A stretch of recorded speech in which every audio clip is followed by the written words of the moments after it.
Alright, welcome back. This is the first video of semester 2, and it's the 6267 video, evaluating polynomial functions. Now, I want to start with something we already know. So, let's say I ask you to solve. Now, we're going to look at things that we know, but we're going to look at it in a different light. So, let's say 2x plus 3 equals 13. Simple linear equation. Let's solve it the way we always do. And then divide by 2. And I get x equals 5. So from this equation here, we have one solution. So if I were to graph this, it would look something like this. X would be crossing at 5, right? So x is 5, and my graph would look something like that. Alright, a quick sketch. It may not be completely accurate. Alright, then what if I asked you to solve something like this? Alright, we have an x squared, so we have a quadratic. We're equal to 0, so we go ahead and factor.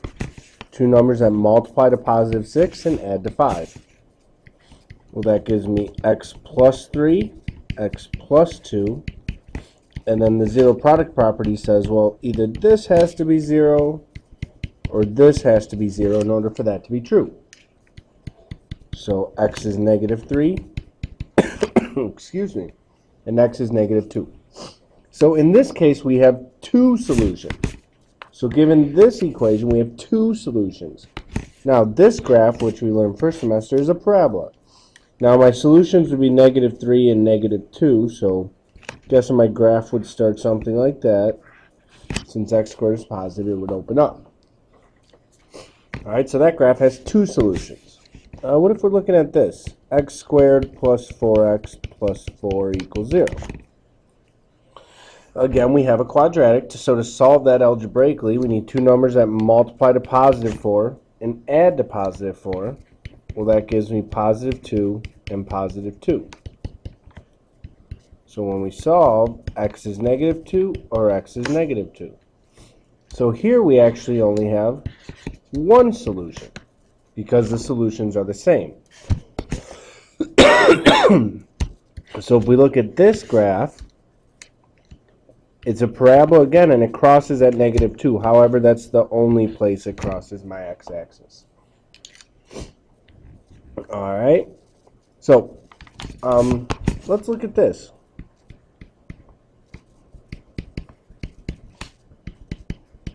Now,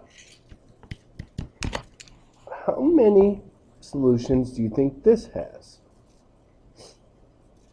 Now, I bet many of you said 3, and you're correct. All right, notice up here we had 2, but here we had a quadratic, and we only had one solution. So you have to be careful. The exponent represents the number of possible solutions. So there could be 3, there could be 2, there could be 1, there could be none. Alright, so you got to be careful. So it's 3 possible solutions. So my graph could potentially look like this. This maybe hasn't something you've seen before. Alright, so if my graph looks something like this, I could have 1, 2, 3 x-intercepts. Okay, again, 3 possible solutions it could possibly have. And we'll get more into that tomorrow in class when I take this lesson a little further. But let's kind of summarize everything we just talked about there. So we're going to make a little chart. Please be taking detailed notes as they will be checked tomorrow.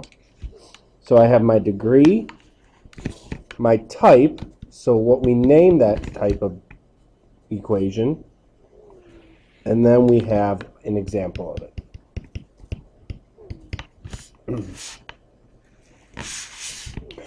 Oh, excuse me. Out of breath. Alright, so looking at this, let's say we have degree of 0. Okay, degree 0 is called a constant. Okay, so think of if you had like y equals 2x to the 0. Alright, so that would just be y equals 2. So if you're talking about an equation or function with degree 0, that's called a constant.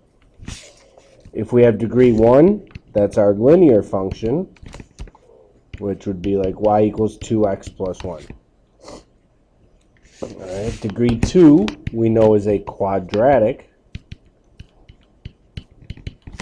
All right, and that would give me y equals x squared plus 4x plus 6. I don't know. All right, an equation to the third power, degree 3, we call it cubic. All right, so that could look like y equals 4x to the third. And if it has degree 4, we call that a quartic equation. So x to the fourth. So what you're going to have to be able to do is, given an equation in standard form and or intercept form, all right, you have to identify the degree, the type, and the leading coefficient. All right, so let's talk about those two forms. We have standard form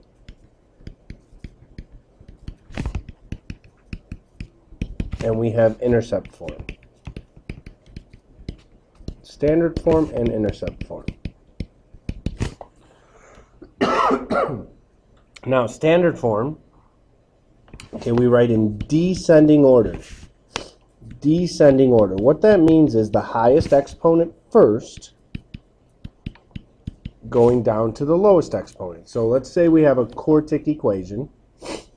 I would write 2x to the fourth plus 3x to the third plus 2x plus 1.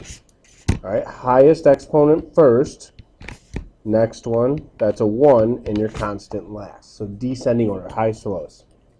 Now intercept form is factored form. So writing something like x plus 1 times x minus 4. All right, that would be intercept form. All right, so if I give you an equation, I want you to give you a function, the direction state, excuse me, I want you to state the degree of the function, okay, the type of function, so linear, quadratic, cubic, quartic, and identify the lead coefficient. Now, the lead coefficient is the number in front of the highest degree. All right, so in this case, it would be 2. Now, be careful. It's not always the number in front. It's the number in front when written in standard form. If it's not written in standard form, then you can't identify the lead coefficient.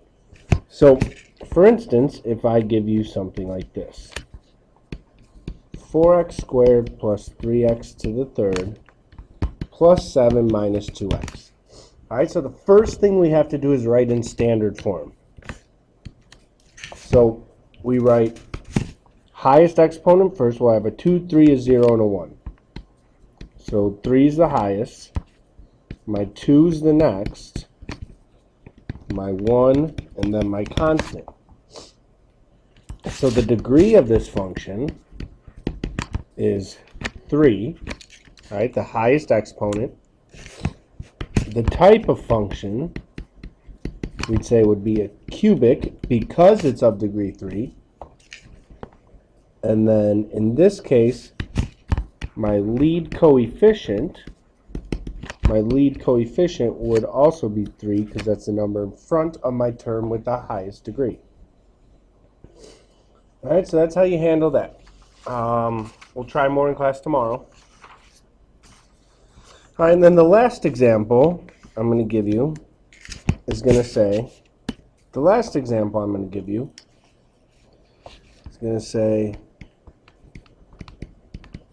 write the polynomial function given the zeros. All right, so what this means here is that you're kind of going to have to think to work backwards. All right, if I gave you something in factored form or intercept form and it looked like this, y plus 1x minus 4 like we did before. Okay, you would tell me my solutions are x equals -1 and x equals 4 due to ZPP.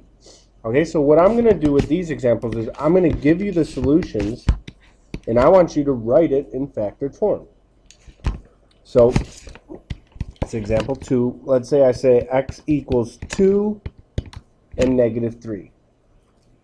So what would your polynomial function look like?